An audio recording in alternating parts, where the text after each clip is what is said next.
হয়েছে। হ্যাঁ হ্যাঁ হ্যাঁ, বলছি দিলীপ ঘোষকে নিয়ে শ্রমিকের বক্তব্য যেটা হয়েছে পুরোটাই কাঙ্ক্ষিত নয়। পার্টির যারা পোস্ট করছেন সেটাও কাঙ্ক্ষিত নয়, মানে সোশ্যাল মিডিয়ায় যারা পোস্ট করছেন তাও, এবং দলের যাদের ওপর দায়িত্ব দেওয়া আছে তারা বিষয়টি দেখছেন। আমাদের দলে এটা কাঙ্ক্ষিত নয়। রাজনৈতিক দলে থাকতে হলে দলের প্রতি আনুগত্য থাকতে হয়, বলছেন শ্রমিক ভট্টাচার্য। শ্রমিক দা পার্টির স্পোক্সম্যান, উনি যেটা বলেছেন সেটা পার্টির বক্তব্য। এর আগে আমাদের মাননীয় সভাপতি বলেছিলেন বক্তব্য, এবার সেই কথাটাই উনি পার্টির বক্তব্য হিসেবে বলেছেন। তো এ নিয়ে আর কোনো বক্তব্য নেই, কোনো কনফিউশন নেই। দিলীপ বাবুর বক্তব্যকে সমর্থন করছেন বর্তমান রাজ্য সভাপতি সুকান্ত মজুমদার। অর্থাৎ তৃণমূলের যে মন্দির রাজনীতি, হিন্দুদের রাজনীতি শিখিয়েছেন বিজেপি, এমনটাই বলছেন বর্তমান সভাপতির গলায় সুর। কিন্তু কিন্তু তিনি দিলীপ বাবুর এই কার্যকারিতাকে মানছেন না। ঠিক আছে, তো প্রেসিডেন্ট যেটা বলেছেন ওটা শেষ কথা, এরপরে কোনো কথা চলবে না।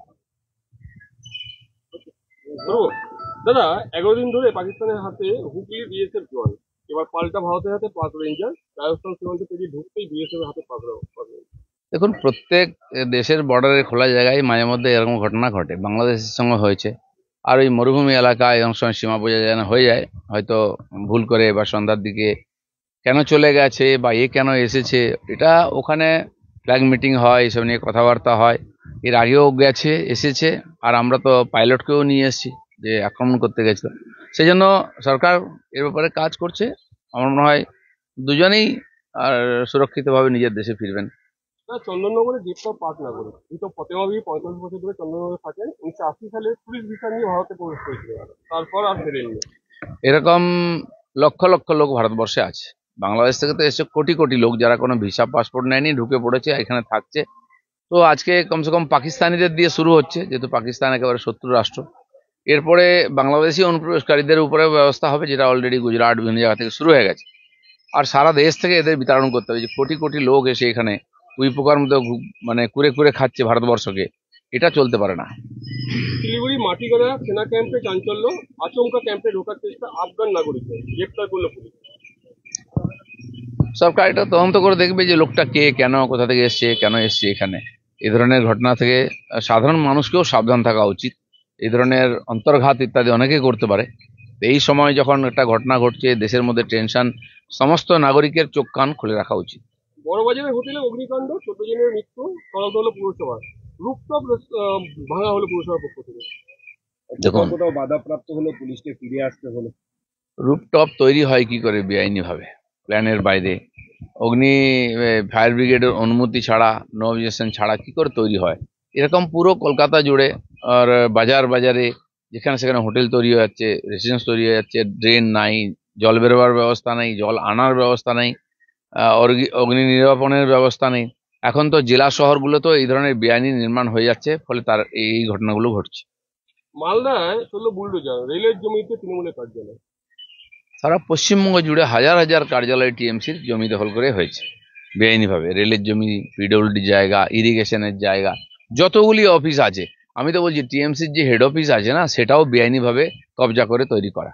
তো কবজার রাজনীতি এই যে শুরু করেছে টিএমসি, ফলে পুরো সমাজেতে একদম এই মাফিয়াগিরি আর গুন্ডাগিরি, জবরদস্তি কবজা ব্যাপক হারে চলছে। অর্জুন সিং একটা বিস্ফোরক মন্তব্য করেছেন যে দিলীপ ঘোষের সঙ্গী জিয়াউল হক, তিনি কে? তিনি একজন স্মাগলার, তৃণমূলের সাকরেদ বিশ্বাসের ঘনিষ্ঠ। এই জিয়াউল হককে নিয়ে কেন্দ্রীয় বাহিনী, কেন্দ্রীয় এজেন্সি নিয়ে দাঁড়ে দাঁড়িয়ে ঘুরে বেড়াচ্ছেন দিলীপ ঘোষ। না, জিয়ারুলের মতো 1000-এর বেশি লোককে আমি বিভিন্ন সংস্থায় প্রতিনিধি করে পাঠিয়েছি। কারণ যে ক্ষমতায় থাকে সরকারের, সে পার্টি রেকমেন্ড করে, নাম পাঠাই আমরা।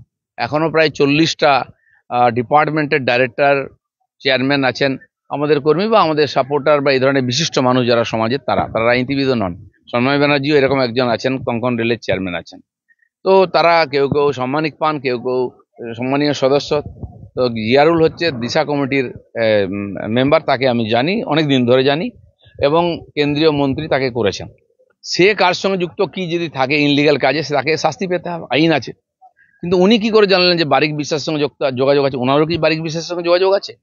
আমি যদি বলি আর অর্জুন সিংয়ের লালার সঙ্গে যোগাযোগ আছে, নিয়মিত কয়লার টাকা নেয়। আমি এমনি বলছি না, রাজু যে আমাদের পার্টিতে এসেছিল দুর্গাপুরের, যাকে শুট আউট করে মারা হলো, রাজু তো ওরই চেলা ছিল, ওই পার্টিতে জয়েন করিয়েছিল। দিলীপ ঘোষ কোনো মাফিয়ার সঙ্গে যোগাযোগ রাখে না, প্রমাণ দাও। আর আমি সবে তো শুরু করেছি, কে কে কালো গরুর দুধ খায়, কে পাথরের মূর্তি বিক্রি করে, কে আর বালি খাদান খুঁড়ে বেড়ায়, অনেক আছে যারা ওইখান থেকে এসছেন, সব বোঝা নিয়ে এসছেন।